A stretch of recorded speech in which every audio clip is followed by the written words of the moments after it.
नमस्कार, स्वागत है आपका हमारे इस विशेष बुलेटिन में। मैं हूं रेशमा आपके साथ और मेरे साथ है मेरे सहयोगी शरद मुदगल। आइए हेडलाइंस पर नजर डालते हैं। नामीबिया में संसद के संयुक्त सत्र में प्रधानमंत्री नरेंद्र मोदी का संबोधन। कहा, अपने दम और अपनी शर्तों पर होगा ग्लोबल साउथ का विकास। 5 देशों की सफल यात्रा के बाद आज स्वदेश लौटेंगे पीएम।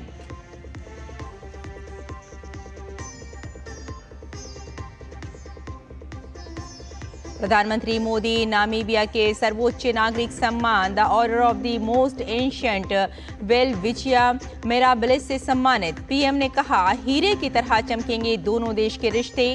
अब तक 27 देशों ने किया पीएम मोदी का सम्मान।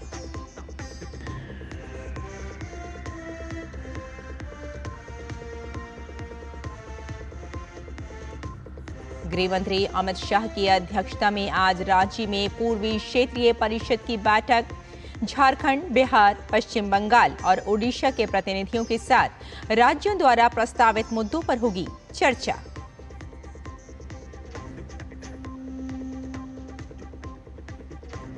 बिहार में वोटर लिस्ट पुनर्निरीक्षण के खिलाफ सुप्रीम कोर्ट में सुनवाई आज। याचिका में इस साल होने वाले विधानसभा चुनाव की समय सीमा तक काम पूरा होने पर संशय।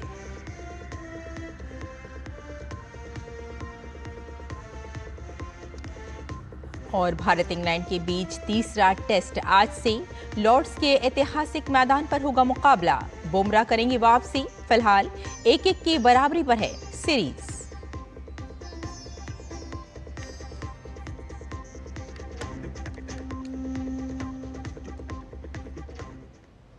और आइए अब समाचारों पर डालते हैं विस्तार से नजर।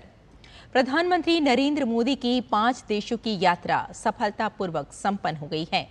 पीएम आज थोड़ी ही देर के बाद नई दिल्ली पहुंच जाएंगे। उनकी यात्रा का अंतिम चरण नामीबिया था। 2 जुलाई से शुरू हुई विदेश यात्रा के पहले चरण में पीएम घाना पहुंचे थे, फिर त्रिनिदाद टोबैगो, अर्जेंटीना, ब्राजील और अंत में नामीबिया की यात्रा की।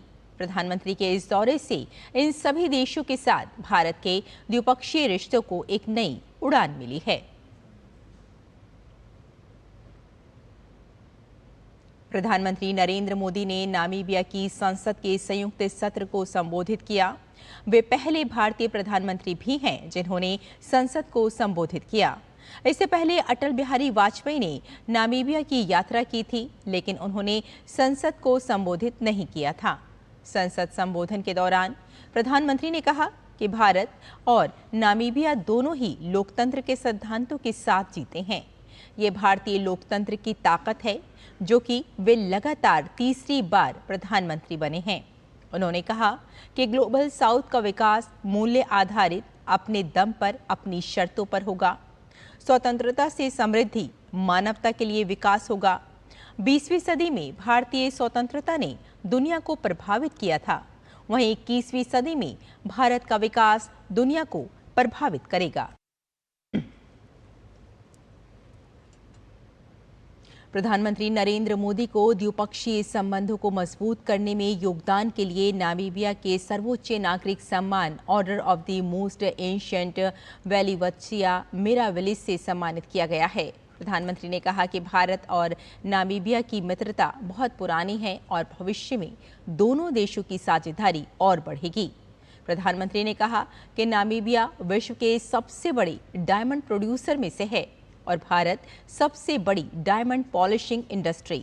पीएम ने उम्मीद जताई कि आने वाले समय में दोनों देशों की साझेदारी भी हीरो की तरह जगमगाती रहेगी।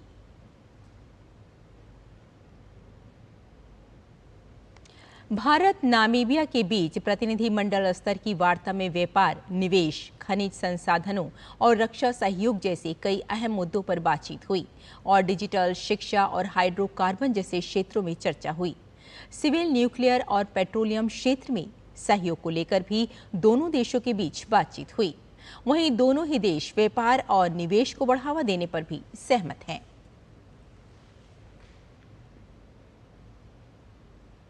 भारत नामीबिया के बीच कुल 4 समझौते ज्ञापन पर हस्ताक्षर हुए, जिसमें आपदा के अनुकूल अवसंरचना फ्रेमवर्क, ग्लोबल बायोफ्यूल फ्रेमवर्क, उद्यमिता केंद्र स्थापित करने और स्वास्थ्य और दवा के क्षेत्र शामिल हैं।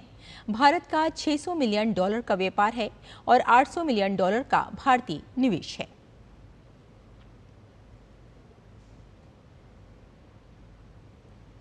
केंद्रीय गृह मंत्री अमित शाह झारखंड की राजधानी रांची में आज पूर्वी क्षेत्रीय परिषद की 27वीं बैठक की अध्यक्षता करेंगे।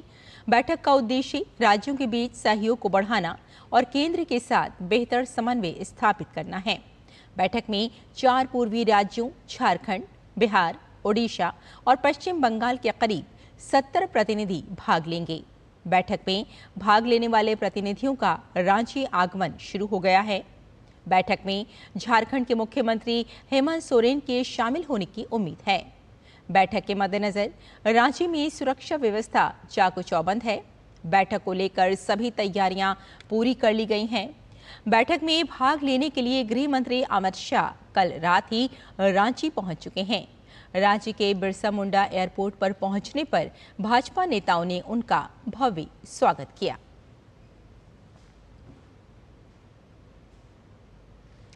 बिहार में वोटर लिस्ट रिवीजन यानी SIR को लेकर चुनाव आयोग के फैसले के खिलाफ दायर याचिकाओं पर आज सुप्रीम कोर्ट सुनवाई करेगा। जस्टिस सुधांशु धूलिया और जॉय मालिया बागची की पीठ के समक्ष इस मामले में दायर 10 से अधिक याचिकाओं पर सुनवाई होगी। ये याचिकाएं विपक्षी नेताओं, कार्यकर्ताओं, वकीलों और सामाजिक संगठनों ने दाखिल की हैं, जिनमें मतदाता अधिकारों के हनन का आरोप लगाया गया है।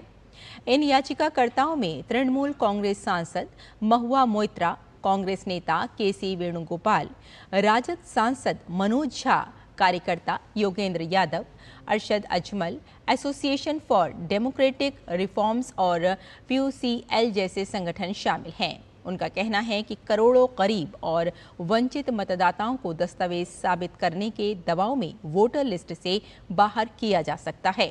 वहीं वरिष्ठ अधिवक्ता अश्वनी उपाध्याय ने इस प्रक्रिया के समर्थन में याचिका दाखिल की है। उनका तर्क है कि मतदाता सूची की शुद्धता लोकतंत्र के लिए जरूरी है।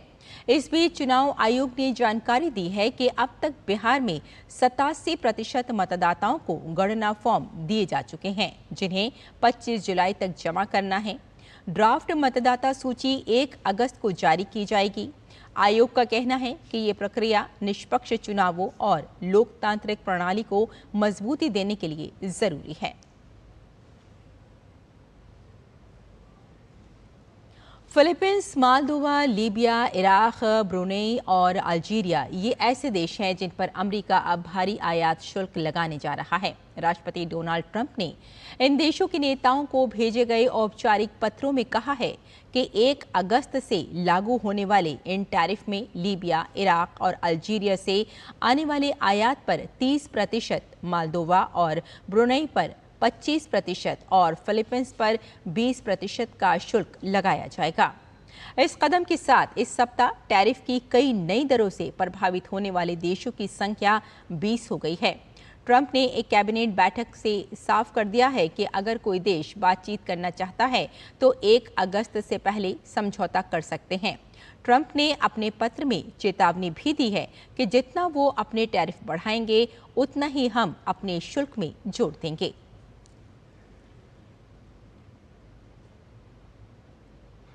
भारत और इंग्लैंड के बीच एंडरसन तेंदुलकर ट्रॉफी का तीसरा टेस्ट मुकाबला आज से ऐतिहासिक लॉर्ड्स क्रिकेट ग्राउंड में खेला जाएगा। भारत इंग्लैंड के बीच 5 टेस्ट की सीरीज 1-1 से बराबरी पर है। पहला मुकाबला इंग्लैंड ने 5 विकेट से जीता था।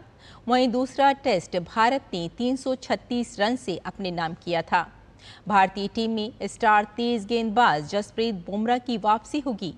इंग्लैंड टीम में तेज गेंदबाज जोफ्रा आर्चर की 4 साल के बाद टेस्ट में वापसी हुई। जोफ्रा तीसरा टेस्ट मुकाबला खेलेंगे। उन्होंने फरवरी 2021 में इंग्लैंड के लिए आखिरी टेस्ट खेला था।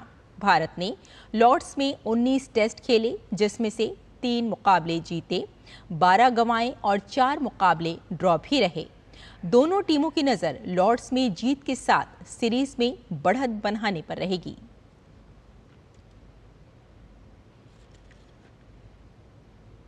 तो हमारे इस विशेष बुलेटिन में फिलहाल इतना ही। मुझे और मेरे सहयोगी शरद मुदगल को यही अनुमति दी। नमस्कार।